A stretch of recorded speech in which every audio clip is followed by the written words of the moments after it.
RK news MP। Khargone जिले के निमाड़ अंचल में बहने वाली नर्मदा नदी के किनारे पर बसे गांव के गांव पानी से डूब गए और कई लोग घर से बेघर हो गए।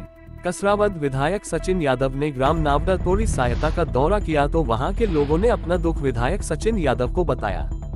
कसरावद विधायक सचिन यादव का कहना है कि सरदार सरोवर बांध के गेट किसके लिए बंद किए, क्यों बंद थे, किसका जन्मदिन मना रहे थे, ये सारी चीजों के जवाब सरकार को देना पड़ेंगे। कौन जिम्मेदार है तय करना पड़ेगा। सरदार सरोवर बांध अपने ऐतिहासिक जल स्तर को छू रहा था। इस दौरान सरदार सरोवर बांध की चपेट में खरगोन जिले में बसने वाले नर्मदा तट के लोगों पर कहर टूट पड़ा था। सरदार सरोवर बांध के गेट बंद होने के कारण नर्मदा नदी का जलस्तर काफी बढ़ गया।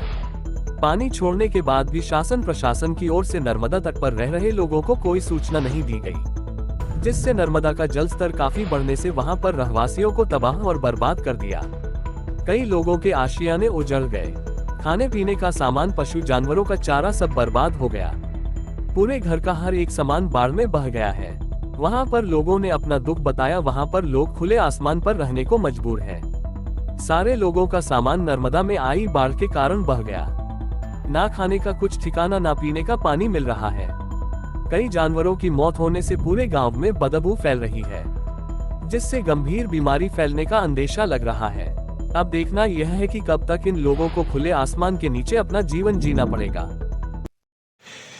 जिस तरीके से आपको पता है कि आप नर्मदा के तट पर रहते हैं, तो क्या आपको जानकारी नहीं थी कि इस तरीके से पानी आ सकता है? किसी ने जानकारी भी नहीं दी, हमको पता ही भी नहीं था कि इस तरह एकदम से पानी आ जाएगा। खाना बनाते बनाते आसपास पानी पानी हो गया और इतने इतने पानी में से हम निकल गए। पूरा सामान, गोदरेज, पलंग, फ्रिज, कूलर, जो बच्चों के कपड़े थे, नए कपड़े थे, पुराने, सब बह गए और बिस्तर वगैरह कहीं भी नहीं, सब खत्म हो गया।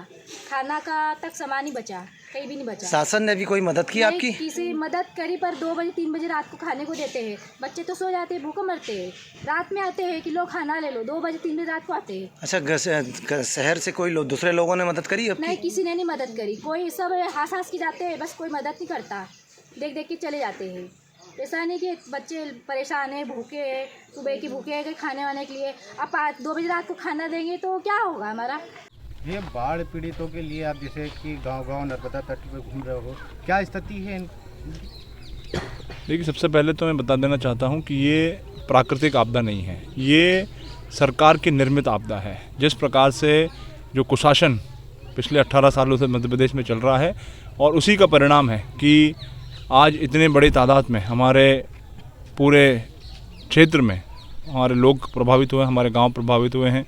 उनके कई लोग घर से बेघर हो गए हैं, उनकी फसलें पूर्ण रूप से नुकसान बर्बाद हो चुकी हैं, और शासन जो है पूरी तरीके से विफल होता हुआ नज़र आ रहा है। कोई पूर्व में कोई पानी डैम से पानी छोड़ने से पहले ना तो पूर्व में कोई सूचना दी गई। सरदार सरोवर का जो गेट थे, जो बांध के गेट थे, वो गेट क्यों बंद थे, ये एक सवालिया निशान है। किसका जन्मदिन मनाने के लिए सारी तैयारी की जा रही थी, ये सारे चीज़ों के जवाब सरकार को देने पड़ेंगे। कौन जिम्मेदार है, उसकी जिम्मेदारियां तय करनी पड़ेगी।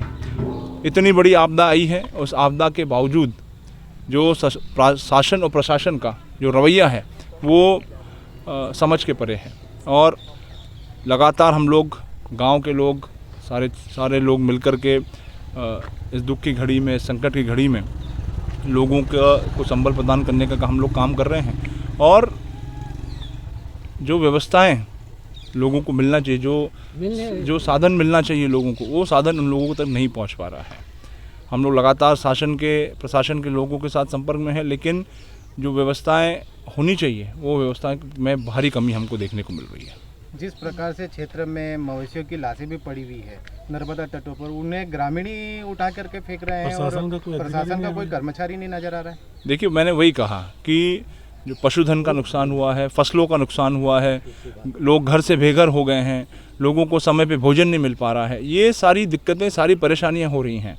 अभी हमारे जो पटवारी साथी हैं, वो पटवारी साथी हड़ताल पे हैं, और आज से नहीं है, पिछले 28 दिनों से हड़ताल पे बैठे हुए हैं।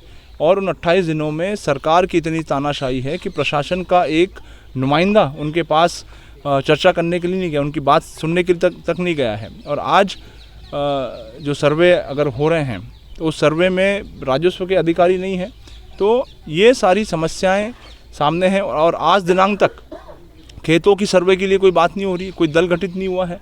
खेतों का जो इतना बड़ा नुकसान हुआ, जो फसलों का भारी नुकसान हुआ है, उसका सर्वे कैसे होगा, कब शुरू होगा, ये सारी समस्याएं आज हमारे सब ग्रामीण क्षेत्रों के सामने खड़ी हुई है। कई ग्रामीण क्षेत्रों में खाना लेकर के पानी तक के पीने की व्यवस्था ही नहीं हो पा रही है प्रशासन की ओर से। देखिए, हम लगातार शासन को बोल रहे हैं यहाँ की स्वच्छ पीने की पानी की व्यवस्था की जाए, यहाँ पर टैंकर उपस्थित करवाया जाए, भोजन की जो व्यवस्था है वो सुचारू रूप से चलाई जाए, साथ साथ में जो है लोगों को सुरक्षित स्थानों पर उनके लिए राहत शिविर लगाने का राहत कैंप जो है उनके लिए लगाया जाए। लेकिन ये सारी चीज़ें कहीं ना कहीं नदारत हम लोगों को दिख रही है।